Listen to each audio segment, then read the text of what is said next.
सफल रिचार्ज में 2 payment gateway लगाए हुए हैं ऐड मनी करने के लिए। दोनों में से आप किसी का भी इस्तेमाल कर सकते हैं। सबसे पहले दिया हुआ है पेमेंट गेटवे रेजर पे।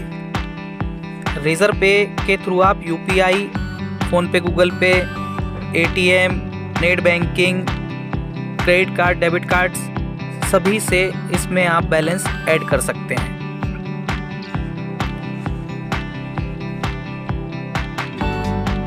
यहाँ देख रहे हैं आप ऊपर यूपीआई जितने आपके फ़ोन में इंस्टॉल है उनका आप इस्तेमाल कर सकते हैं, किसी भी एक का। उसके बाद नीचे आप देखेंगे यूपीआई आईडी दी हुई है, यूपीआई आईडी भी डालकर आप इसमें पेमेंट ऐड कर सकते हैं। ऊपर आपको बैक का निशान मिलेगा एक बार सिंगल बैक करेंगे आप तो आपको वहाँ पर ATM card, net banking, credit card ये सारे ऑप्शन मिलेंगे। इनमें से भी किसी एक ऑप्शन से आप पेमेंट ऐड कर सकते हैं।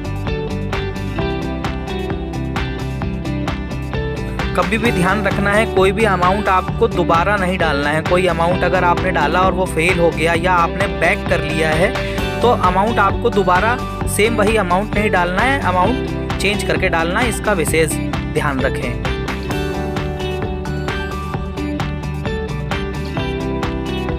यह आपका पेमेंट ऐड हो गया रिजर्व पे द्वारा। अब हम आपको बताएंगे दूसरा पेमेंट गेटवे जो लगा हुआ है यूपीआई गेटवे न्यू। उस पेमेंट गेटवे से भी आप क्यूआर के माध्यम से ऐड मनी कर सकते हैं। तो जैसा कि पहले हमने अमाउंट डाला था सेम वैसे ही यहाँ पे कोई भी अमाउंट आप डालें। अगर आपका अमाउंट आपने बैक ले लिया है या आप कंफ्यूज है कौन से पेमेंट गेटवे से करें और आप बैक आ गए हैं, तो जब भी बैक आते हैं दोबारा आगे जाना है तो अमाउंट चेंज कर ही आगे बढ़ें, क्योंकि एक बार जो अमाउंट आपने यहाँ डाल दिया है वो फीड हो जाता है सर्वर पे। उसके बाद में आप पेमेंट गेटवे सेकंड वाला यूज़ करेंगे यूपीआई गेटवे।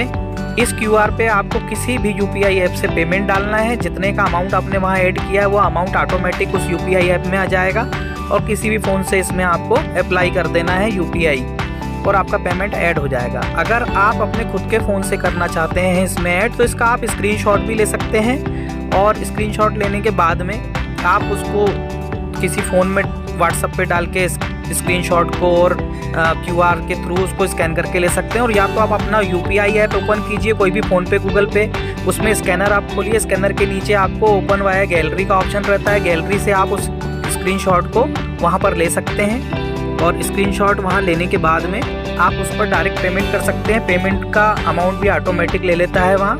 ऐसे आप पेमेंट ऐड कर सकते हैं। ध्यान रखें ये प्रक्रिया आपको 3 मिनट के अंदर करनी है। 3 मिनट से अगर आप लेट होंगे तो ये पेंडिंग हो सकता है और पेंडिंग होने के बाद में आपको हेल्पलाइन की सहायता लेनी पड़ेगी। लेज़र में आप चेक कर सकते हैं पेमेंट ऐड हुआ नहीं हुआ।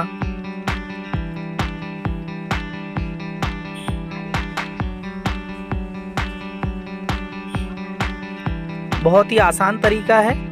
बस एक चीज़ और ध्यान रखना है कि जो स्क्रीनशॉट आपने लिया क्यूआर का, इसको आप डिलीट कर देना गैलरी से, क्योंकि आप हर बार नया क्यूआर जनरेट होता है तो धोखे से कहीं अगर पुराने क्यूआर को आपने सेलेक्ट कर लिया और उस पर पेमेंट डल गया तो दिक्कत